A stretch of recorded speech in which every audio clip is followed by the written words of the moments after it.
So music was always playing in the home. My father was a big fan of doo-wop and Motown, and so we all were accustomed to hearing Stevie Wonder blaring through speakers, or Dion and the Belmonts, or the Supremes, and so it just was always continuous, and it kept going. He really had a pretty eclectic taste, so that was always, I felt fortunate to have that. You take someone like Aretha Franklin or Stevie Wonder, and they just, for these dynamic, energetic singers, take James Brown, take even a lot of those doo-wop stars, that they just were able to deliver a song with so much emotion and authenticity and credibility, and that was something that I aspire to. I think that's what kind of pushed me to move on to play music myself, is that wanting to capture that sensation. And even as I got older, I was always more drawn to ballads, and like the Jeff Buckleys, or even now, someone like Brandi Carlile or Alicia Keys, that can just deliver a song with so much power and truth that it's just infectious. And I think that's what really drew me to music. And to this day, when I play a song, or when I write a song, I'm trying to write it to that point where it's funny. I know it's a good song when it draws emotion out of me. I'm a little sappy, so I might get a little tear in my eye, and I know that is the song. That is the one that's a keeper, or that's the line that I'm going to make sure that I do something with. Yeah. And then, I even think back, you think of someone like Prince or Morrissey, or I think I said Jeff Buckley already, or Joni Mitchell. I mean, just think of all those people, just how they're just royalty in music, and they just capture a lot of emotion for me. So I went to the University of New Hampshire. I moved up here from Connecticut, and I started playing guitar probably my last year of high school, and then, but when I got up here, I played a lot more. And at that time, there was the jam band scene was happening. That's what was going on. And so I played a few coffee houses with friends, and then eventually I got into a band. It was this jam band at UNH called Percy Hill, and we would practice and write and practice, and we started touring. We had relative good success in the region, New England, and we just rode that. And I played for about, maybe 6 years with them, and then stopped, and took a break, and then I got back into it probably about 6-7 years ago.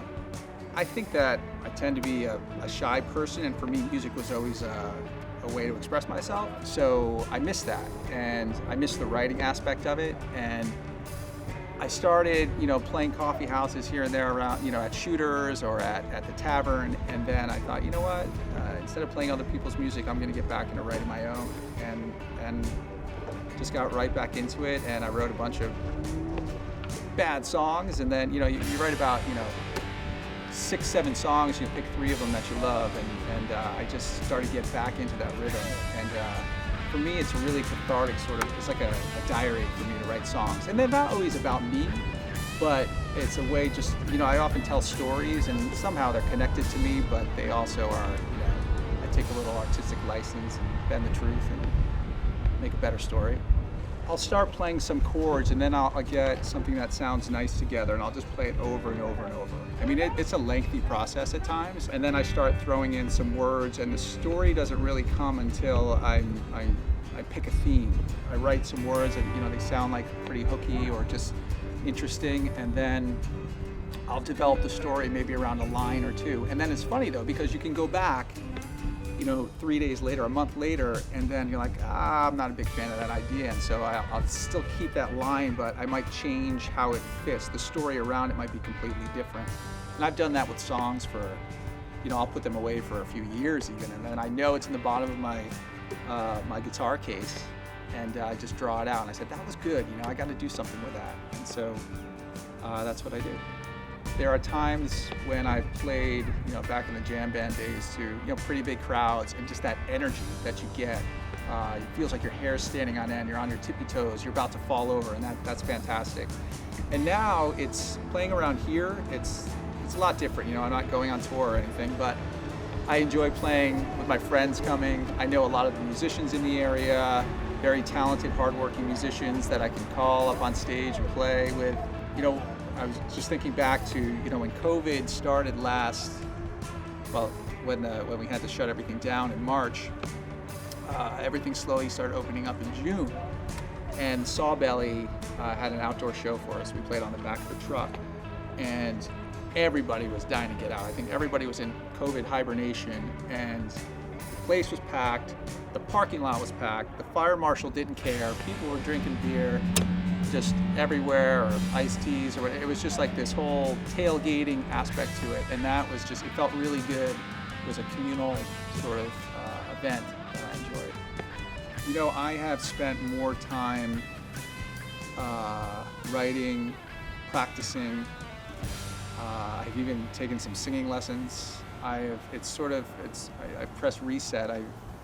It's helped me redefine myself as a musician instead of I've become more of a solo artist at times, and I never would have done something like this by myself. It's given me a lot of confidence. Social distancing and the whole COVID lockdown has taught me more about Instagram and Facebook than I'd care to know, to be honest. But now I know what a reel is versus a post versus how to time things, and it's fun. It's sort of a game, and it's also, I've had to learn how to use Final Cut Pro to edit videos and record things on Logic. But I've also had to get song ideas to other musicians, where before I would just meet with them. Now I have to learn. I learned how to chart. It's not great, but I know how to chart music, and I know how to send recordings, and it's opened up a whole new sense of opportunity now for opportunities to play with other people. It was out of survival. How else are you going to get it done? You got to figure this out. The beauty of online music and video is that you can always redo it. That's one thing. And be adventurous. Try to play with other people that you normally wouldn't. Everyone's in the same boat, and they're wanting to get their ideas and creativity out as well. So reach out to people. It's a lot easier to email people now and just ask. All they can say is no. In 2020, I started something called the On Location Tour Series. And what I did was, I was itching to get out and obviously couldn't play with any audiences. So I went to different venues that typically host music, and added a couple other places too. But I created virtual performances. I did one at the Throwback, I did one at Shooters in Exeter, I did one at the Music Hall in Portsmouth, at the Word Barn, even at the Hampton Beach Casino. Just jumped around to different places and recorded a song either by myself or with other musicians. And so that I'm having as an ongoing project into 2021. Currently I'm working with other people outside the Midnight Wrens. I created this series called Midnight Renditions, and I humbly asked a bunch of friends if they'd be willing to cover Midnight Wren songs, and so far I think I've had 4 or 5 people to bite, and I've videotaped them and put them on, and it's had really good traction as far as like views and likes and things like that. And currently I am working on writing a bunch of new songs with some of the other people in the band for some kind of output, whether that be on Spotify or Pandora or as an album, as a CD or something in itself. CD sales aren't like they used to be. It's so different. The music scene now is so different, especially with this technology and your access to music on Amazon or iTunes or whatever. So just thinking about redefining myself and getting my music out there this year. We did put something out last year, and that was the first album that I put out since I was in college. So So that's also something that happened during the pandemic that I forgot about. Advice I can give to younger musicians, or I guess anyone that I find, and I lose from time to time, but when I find it, I know it's how it should be, is that when I'm performing, it's thinking back to why you wrote the song. What's the song about? And letting go, like try to re-sing that song or the meaning of that song in every instance that you perform it, because then not only do you get more out of it, but it's believable, it's true, it's like it's sincere. And I think that's why people come and see live music. I know that's why I do. I think my closing thoughts are that this has been a hard stretch. I think that everyone, no matter if they're musicians or part of a family or whatever they do for work, have learned a lot about it themselves and the relationships that they have with people. And I am feeling good about coming out of this, vaccinated and moving stronger forward, and just making some music and seeing some people out. Yeah, so everyone be good and be kind to one another.